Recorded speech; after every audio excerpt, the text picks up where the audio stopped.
السلام علیکم D reader and listeners, Urdu novels library میں آپ کا ڈھیر سارا ویلکم۔ میں ہوں ہدا ماجد اور آپ کے لیے لے کر آئی ہوں نقاب بائے اسامہ ذریعات کی ایپیسوڈ نمبر 10۔ اگر آپ نے ابھی تک میری اس چینل کو سبسکرائب نہیں کیا تو جلدی سے بھی سبسکرائب کر دیں، لائک اینڈ شیئر کریں اور اپنی رائے کامنٹ باکس میں لازمی دیں۔ تو چلیں سٹارٹ کرتے ہیں۔ فاطمہ، ماہم، تابش اور جمال سب تابش کے کمرے میں موجود تھے۔ تابش دیوار کے ساتھ ایک لگائے کھڑا تھا، جمال صوفے پر بیٹھا تھا، جبکہ فاطمہ اور ماہم بیڈ پر بیٹھی ہوئی تھی۔ دوپہر ہو چکی تھی مگر باہر دھند اب بھی موجود تھی، جس کی وجہ سے نو کھڑکی سے آواز آنے والی روشنی مدھم اور شیشوں پر نمی کے آثار نمایاں تھے۔ جمال ایک خالی نکاح نامہ لے آیا تھا، جس پر آج تابش نے ماہم کے دستخط کروانے تھے اور بطور گواہ اپنے اور جمال کے دستخط کرنے تھے۔ وہ کاغذ کا ٹکڑا اس وقت ایک فائل میں بند صوفے پر جمال کے بائیں جانب رکھا ہوا تھا۔ چاروں کے چہرے پر سنجیدگی چھائی ہوئی تھی اور ماہم کے چہرے پر سنجیدگی کے ساتھ ساتھ ہلکی سی تکلیف اور خوف کا تاثر بھی موجود تھا۔ وہ اندر سے کافی حد تک پرسکون ہو چکی تھی کل رات اسامہ سے بات کرنے کے بعد، لیکن ظاہر اسے یہی کروانا تھا کہ وہ ڈری ہوئی اور مظلوم ہے۔ ماہم، ڈرو مت، ہم سب تمہارے ساتھ ہیں۔ تابش کے لہجے میں نرمی تھی، مگر ماہم نے پہچان لیا تھا کہ یہ نرمی مصنوعی ہے۔ اصل میں اس کی آواز میں چھپا ہوا خوف ماہم نے محسوس کر لیا تھا، اور اسی خوف کو سن کر اس کے دل میں مزید کچھ سکون سا اتر آیا تھا۔ وہ اکثر پرسکون ہو جایا کرتی تھی جب تابش یا فاطمہ کی تکلیف دیکھتی یا محسوس کرتی تھی۔ ماہم نے معصومیت سے اور بے بسی کے ساتھ چہرہ موڑ کر فاطمہ کی آنکھوں میں دیکھا۔ اس نے فاطمہ کی آنکھوں کی فکر کو حقیقی پایا، لیکن اب وقت گزر چکا تھا۔ اب وہ اپنی ماں کی قاتلہ کو کبھی معاف نہیں کر سکتی تھی۔ پھر اس نے ایک نظر جمال کی طرف ڈالی، جس کی آنکھوں اور چہرے میں صرف الجھن تھی اور کچھ نہیں۔ کیا میرے ایسا کرنے سے واقعی آپ سماعت کو پکڑ لیں گے؟ ماہم نے نظر ہٹا کر چہرہ چکایا اور خوف بھرے لہجے میں پوچھا۔ ہاں، میں تمہیں یقین دلاتا ہوں کہ اس بار وہ نہیں بچے گا اور تمہیں بھی کچھ نہیں ہوگا، تابش نے فوراً جواب دیا۔ ماہم نے خاموشی سے نظریں اٹھا کر کچھ لمحے تابش کی آنکھوں میں دیکھا، لیکن تابش اس کی نگاہ اور چہرہ پڑھ نہ سکا۔ میں تیار ہوں۔ ماہم کے اس جواب پر تینوں کے چہروں کا تناؤ کچھ کم ہو گیا۔ جمال نے فائل اٹھائی، کھولا اور ماہم کے سامنے رکھ کر جیب سے پین نکال کر اسے تھمایا۔ ماہم نے پین پکڑا اور جمال نے انگلی رکھ کر بتایا کہ کہاں کہاں دستخط کرنے ہیں۔ ماہم نے خاموشی سے اپنے دستخط کی اور دستخط کرتے ہوئے اس کی دائیں آنکھ سے ایک آنسو نکلا جو رخسار سے ہوتا ہوا بیڈ شیٹ پر جا گرا۔ یہ آنسو تینوں نے دیکھا مگر کسی نے کچھ نہ کہا۔ ماہم نے دستخط مکمل کی، قلم واپس نکاح نامے پر رکھا اور اپنے دائیں ہاتھ سے آنکھیں صاف کیں، پھر چہرہ اٹھایا اور زخمی مسکراہٹ کے ساتھ تابش کی آنکھوں میں دیکھتے ہوئے بولی، میری زندگی اب آپ کے حوالے بھائی۔ وہ بیڈ سے اٹھی، چپل پہنی اور مسکراتے ہوئے کمرے سے باہر نکل گئی۔ اس کے جانے کے بعد کمرے میں کچھ لمحوں کے لیے کسی نے کوئی حرکت نہ کی تھی، نہ ہی کوئی آواز آئی۔ ماہم کے ایک آنسو نے تینوں کے دلوں کو چکنا چور کر دیا تھا۔ فاطمہ کی آنکھوں سے تو آنسو بہہ نکلے، مگر جمال اور تابش اپنی جگہ کھڑے اپنی سوچوں میں گم تھے، اسی لیے کسی نے اس پر توجہ نہ دی۔ فاطمہ نے آنسو صاف کی اور تابش کی طرف دیکھ کر سخت لہجے میں کہا، تابش، اگر ماہم کو کچھ ہوا تو میں تمہیں کبھی معاف نہیں کروں گی۔ فاطمہ کی بات پر تابش کے چہرے پر تکلیف نمایاں ہوئی، لیکن اس نے خود پر قابو رکھا اور بس اتنا بولا، کچھ نہیں ہونے دوں گا میں اسے۔ اسامہ کے چہرے پر صبح سے سنجیدگی کا پہرا تھا۔ وہ زیادہ بول بھی نہیں رہا تھا، صرف وہ اس کی خاموشی اور سگریٹ۔ کیفے کے دفتر میں اس وقت ان تینوں کے علاوہ کوئی موجود نہ تھا۔ دانیال نے بھی اسے تنگ نہیں کیا تھا، کیونکہ وہ جانتا تھا اسامہ کے سوا کوئی پرسکون نہیں کر سکتا تھا۔ دوپہر 3 بجے شفق آئی اور دانیال نے اسے ہال میں ہی روک کر صبح سے اسامہ کے رویے کے بارے میں آگاہ کیا۔ شفق کے چہرے پر بھی پریشانی چھا گئی۔ وہ بنا جواب دیے فوراً دفتر کی طرف بڑھ گئی۔ دانیال بھی اس کے پیچھے اندر آ گیا۔ شفق نے داخل ہوتے ہی سلام کیا۔ اسامہ نے دھیمی آواز میں جواب دیا، مگر آواز اتنی تھی کہ دونوں نے سن لیا تھا۔ شفق خاموشی سے صوفے پر بیٹھ گئی اور دانیال بھی اس کے ساتھ ان دونوں کو بیٹھا دیکھ کر اسامہ نے لیپ ٹاپ بند کیا اور سنجیدگی سے ان کی طرف دیکھنے لگا۔ طبیعت ٹھیک ہے تمہاری؟ شفق کے لہجے میں پریشانی تھی۔ الحمدللہ، پھر کیا ہوا ہے؟ کوئی پریشانی؟ اسامہ نے کچھ لمحے خاموش رہنے کے بعد کہا، ماہم کیا ہوا ہے ماہم کو؟ شفق کی پریشانی بڑھ گئی اور دانیال کا حال بھی وہی ہوا۔ فی الحال کچھ نہیں ہوا، لیکن مجھے ڈر ہے آگے کچھ نہ ہو جائے۔ اسامہ نے اسی سنجیدگی سے جواب دیا۔ میں سمجھی نہیں۔ اسامہ نے گہری سانس لی اور سرد لہجے میں کل رات ماہم کی کال والی بات بتا دی۔ یہ سنتے ہی دونوں کے چہروں کے رنگ اڑ گئے۔ کچھ دیر سوچنے کے بعد آخر کار شفق بولی، اس کے لیے فکر مند ہو یا کچھ کرنے کا سوچ رہی ہو؟ دونوں، اسامہ نے شفق کی آنکھوں میں دیکھ کر کہا۔ کیا کرنے کا سوچ رہی ہو؟ بتانا پسند کرو گے؟ شفق نے ہلکی سی ناراضگی کے ساتھ کہا۔ میں سوچ رہا ہوں ماہم پر آنے والی تکلیفیں خود پر لے لوں۔ اسامہ نے سکون بھرے لہجے میں جواب دیا۔ نہیں بھائی، آپ کو کچھ ہو گیا تو؟ دانیال بے اختیار بول اٹھا۔ اگر میرے مقدر میں کچھ لکھا ہے تو وہ ہو کر ہی رہے گا۔ اسامہ نے نظریں شفق سے ہٹا کر دانیال کی طرف کر لیں۔ کیسے کرو گے تم یہ؟ شفق نے پوچھا۔ آج رات ماہم کو کال کروں گا اور کہوں گا اگر جماعت کی طرف سے کوئی پیغام آئے تو مجھے لازمی بتائے۔ پھر جب تابش اسے جماعت کے حوالے کرنے جائے گا میں بھی وہاں جاؤں گا، اور اگر ماہم کو کوئی نقصان پہنچنے لگا تو میں درمیان میں آ جاؤں گا۔ اسامہ نے اپنی سوچ ظاہر کی۔ اسامہ، ہم تمہارے ساتھ ہیں۔ شفق نے اسامہ کی پوری بات سنی اور پھر کچھ سوچ کر بولی۔ شفق کی یہ بات سن کر دانیال نے ایک لمحے کو حیرانی سے اس کی طرف دیکھا، مگر وہاں اب صرف سکون تھا۔ پھر اس نے اسامہ کی طرف دیکھا جس کے ہونٹوں پر شفق کی بات سن کر ایک محبت بھری مسکراہٹ آ گئی تھی۔ عصر کے وقت ماہم چائے بنا کر تابش کے کمرے میں لے گئی کیونکہ فاطمہ وہیں موجود تھی۔ تابش باہر گیا ہوا تھا اور وہ دونوں رات وقت وہیں بیٹھے باتیں کرتی رہیں۔ تقریباً 8 بجے تابش واپس آیا۔ کمرے کا دروازہ کھلا۔ وہ دونوں نے مڑ کر دیکھا۔ تابش اندر داخل ہوا اور مسکراتے ہوئے بولا، پیزا لایا ہوں، آ جاؤ دونوں۔ وہ دونوں بھی مسکراتے ٹھیک ہے بھائی، ماہم نے کہا اور بیڈ سے اتر کر میز سے ٹرے اٹھائی جس میں چائے کے 2 کپ خالی تھے۔ وہ دروازے کی طرف بڑھی تو فاطمہ بھی اس کے پیچھے چلنے لگی، لیکن جیسے ہی ماہم نے پہلا قدم سیڑھی پر رکھا اس کا فون جو ٹرے کے ساتھ بڑی مشکل سے پکڑا ہوا تھا ہاتھ سے چھوٹ گیا اور سیڑھیوں پر لڑکتا ہوا نیچے جا گرا۔ اس کے منہ سے بے اختیار نکلا، میرا موبائل۔ وہ تیزی سے قدم بڑھاتی ہوئی نیچے اتری۔ پیچھے سے فاطمہ کی آواز آئی، آرام سے ماہم۔ ماہم نیچے پہنچ کر اپنے موبائل کو 2 حصوں میں ٹوٹا ہوا دیکھ رہی تھی۔ اتنی دیر میں فاطمہ اور تابش بھی سیڑھیاں اتر آئے۔ ماہم نے ٹرے فاطمہ کو تھمائی اور دکھ بھرے چہرے کے ساتھ موبائل کے ٹکڑے اٹھا کر بولی، 5 مہینے کی تنخواہ جوڑ کر لیا تھا۔ اچھا، میں ٹھیک کروا دوں گا، اداس مت ہو تم، تابش نے تسلی دی۔ کتنے پیسے لگیں گے؟ ماہم نے روکھے چہرے کے ساتھ پوچھا۔ جتنے بھی لگیں گے، تمہیں اس سے کیا؟ چلو کھانا کھاتے ہیں، ٹھنڈا ہو رہا ہے، تابش نے نرمی سے کہا۔ یہ لے بھائی، پھر کل لازمی ٹھیک کروا دینا۔ ماہم نے موبائل کے ٹکڑے تابش کو تھما دیے۔ تابش نے موبائل پکڑ کر جیکٹ کی جیب میں رکھا اور بولا، ہو جائے گا۔ یہ سن کر ماہم کے چہرے کی اداسی غائب ہوئی اور خوشی نے جگہ لے لی۔ اسے خوش دیکھ کر تابش بھی مسکرایا۔ پھر وہ تینوں ڈائننگ ٹیبل کی طرف بڑھے۔ کھانے کے دوران بھی کافی باتیں ہوئیں۔ اس وقت وہ تینوں واقعی ایسے لگ رہے تھے کہ تینوں بہن بھائی ہوں۔ کھانے کے بعد وہ کافی دیر بیٹھے رہے۔ پھر تابش کی فرمائش پر ماہم نے چائے بنا لی اور وہ تقریباً 10 بجے تھے۔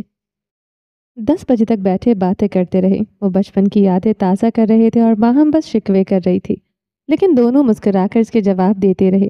پھر وہ تینوں اٹھے اور تابش اور فاطمہ سیڑھیوں کی طرف بڑھ گئے، اور ان کے جانے کے بعد ماہم نے برتن دھوئے، ہال کی بتی بند کی اور اپنے کمرے میں جا کر سو گئی۔ اسامہ نے بائک کھڑی کی اور کمرے میں چلا گیا۔ کچھ دیر بعد نہا کر نکلا تو بیڈ پر پڑی سگریٹ کی ڈبیا اٹھا لی، ایک سگریٹ نکال کر ہونٹوں سے لگائی اور ماچس سے جلائی۔ ڈبیا واپس پھینک کر الماری کی طرف بڑھا، الماری کھول کر ایک شرٹ نکالی، پہنی اور کش لیتے ہوئے ہاتھ سے اپنے بھیگے بالوں کو پیچھے کیا۔ موبائل اٹھا کر سیدھا کچن میں گیا اور چائے بنانے لگا۔ چائے بناتے ہوئے اس نے ماہم کے نمبر پر کال کی، لیکن نمبر بند آ رہا تھا۔ پھر اس نے ماہم کے کمرے میں لگے خفیہ کیمروں کی فوٹیج نکالی اور دیکھنے لگا۔ ماہم کمبل اوڑھے سوئی ہوئی تھی۔ وہ مسکراتے ہوئے کچھ دیر اسے دیکھتا رہا، پھر چائے مگ میں ڈال کر کمرے میں واپس آ گیا۔ موبائل چارجنگ پر لگا کر خود کو بستر کے حوالے کیا اور ساتھ ہی میز پر پڑے بیگ سے لیپ ٹاپ نکال کر اس میں مصروف ہو گیا۔ اگلی صبح دھند کی شدت مزید بڑھ گئی تھی اور تابش کے گھر کی کشیدگی بھی بڑھنے والی تھی۔ آج اس گھر پر موت کا سایہ چھا چکا تھا۔ تابش تقریباً 3 بجے سویا تھا اور ابھی 8 بجے جاگا۔ اس نے کمبل اتارا اور صوفے پر بیٹھ کر بیڈ پر